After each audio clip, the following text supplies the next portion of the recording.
Hi, and welcome to the first episode of PSYCHlops. Today we're going to try and tackle video games and Maslow's hierarchy of needs. Hopefully we'll see how these two topics meet in the middle. And to begin, let's have a look at Abraham Maslow, the man himself. He was an American psychologist born April 1st, 1908, and lived until June 8th, 1970. His training was in experimental psychology and psychoanalysis, but he felt that both of those fields gave no attention to what he called the essence of human personality, which was the sense of self and the personal experiencing of life.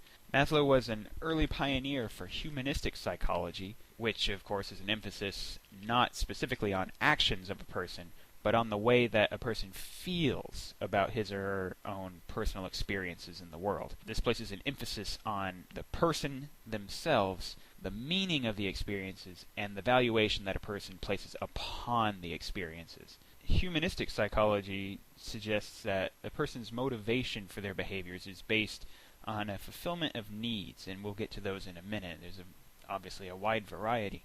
But as a school of thought, humanistic psychology is a direct rejection of behaviorism and psychoanalysis.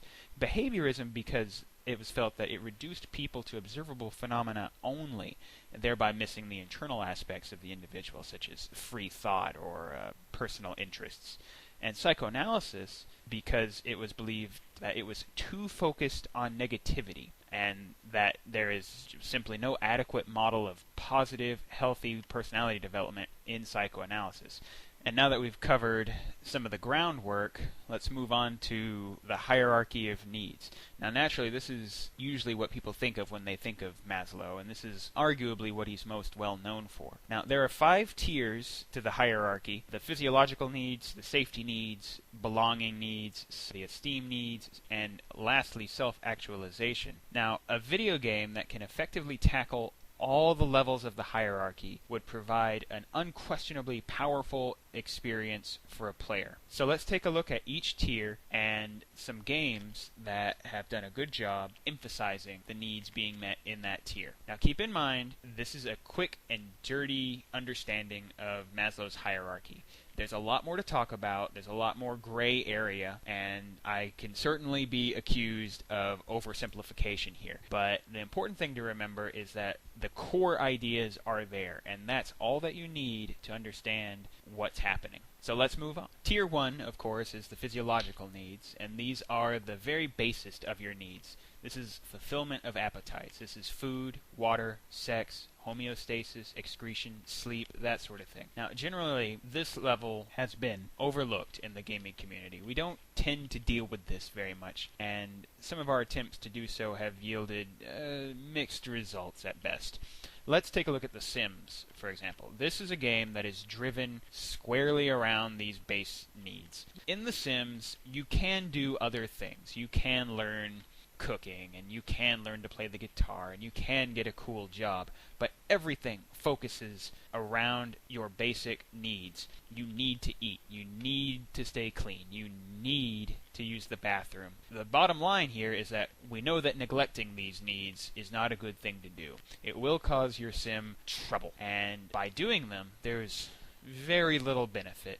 In the more recent Sims, having a good night's sleep, for example, does have some bonus, so they have made an effort to make it better. But generally speaking, these are just things you have to do in order to get through your day. But at least this is an attempt to address this tier. This is a solid, if somewhat irritating, manner of addressing the needs, and some good things do come out of it. Tier 2 is the safety needs, and this tier has an emphasis on security and stability as regards to like your body, resources, families, fears, anxieties. For example, you want your body to be healthy. You want to be able to have resources available all the time to do the things that you need to do. And Minecraft is an excellent example of a game that has perfectly captured this tier. In particular, the first night in Minecraft gives this really, really strong meaning. Food aside, the game is primarily designed around this tier. There's a complete focus on resources and personal security. You need wood, bottom line. You need coal, bottom line. You need access to all of these resources. And everything you do is focused around acquiring resources and finding a way to keep them. Now, of course, the construction aspect touches higher tiers of the hierarchy, but we'll get there. Tier 3 is all about belonging needs, and this tier obviously emphasizes the need for love and acceptance, whether it be with family, friends, a lover, dealing with affection or intimacy.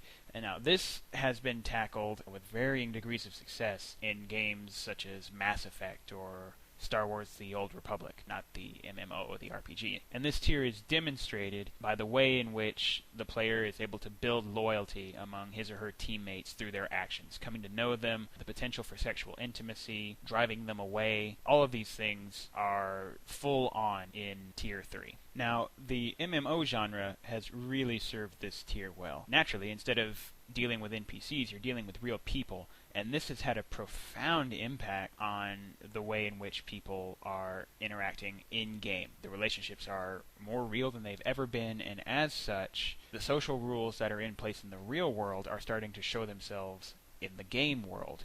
Just as a fun tidbit, did you know that the distance that people stand away from each other in real life is about how far they stand away from each other in the game? And of course there's gender differences here to talk about too, but I guess we're getting away from point. Let's move on. Tier 4 deals with esteem needs, and here the emphasis is on self-respect and respect for others, as well as personal achievement and confidence. And at this point you've probably begun to notice that the needs are becoming increasingly abstract and subjective to fulfill. Likewise, fulfilling your need for self-respect through a game can be quite a challenge to do. Some of the more successful attempts are able to provide esteem needs through visible progressive improvement within the game. For example, Mega Man X begins with you being almost as weak as you can possibly be, which is to say you have no extra weapons and no armor whatsoever, as well as none of the miscellaneous health upgrades and what have you that come throughout the game. Now, as you progress through the game, you gain more of these items, you become noticeably stronger. In fact, as you gain armor, X's appearance changes, and he becomes increasingly powerful in his attacks and abilities. This translates itself into making you noticeably more capable against your enemies.